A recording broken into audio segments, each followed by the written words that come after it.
Hello guys, তোমরা দেখতে পাচ্ছ মস্তানদা জিন্দাবাদ। হ্যাঁ মস্তানদা, আমরা দেখতে পাচ্ছি। অক্ষয় খান্না যে ড্রেসটা পরেছিল, মানে রহমান ডাকাত যে ড্রেসটা পরেছিল, সেই ড্রেসটা মস্তান ভাই পরে আছে। দেখতে পাচ্ছ তো তোমরা? মুম্বাই না, তোকে যে আর কি বলবো, রাইমন্ড ডাকাত যে ড্রেসটা পরেছিল সেটা ওকে মানাচ্ছে ভালো, বুঝলি?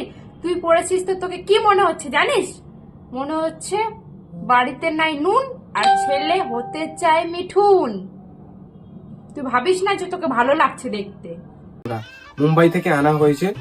আর অক্ষয় খান্না যে চশমাটা পরেছিল, রহমান ডাকাত যে চশমাটা পরেছিল, সেই চশমাটা এখন মস্তান ভাই পরবে। ঠিক আছে? কি বললি কি বললি কি বললি রে নদন পাঠা?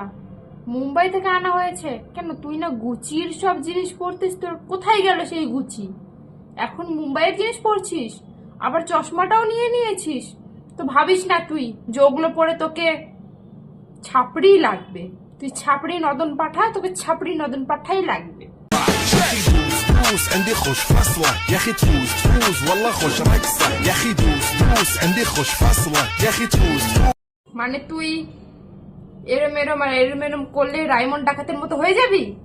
হ্যাঁ, কি বোঝাতে চাস তুই? কি তুই নিজেকে মস্তান ফিল করিস? পিছনে একটা করে মেয়ে রেখে হ্যাঁ মস্তান ভাই, তাই তুই নিজে মস্তান হয়ে গেলি? এগুলো কম নাটক কর, বুঝলি? সোশ্যাল মিডিয়াতে এসে হাগাটা বন্ধ কর, গিয়ে বাথরুমে পায়খানা কর।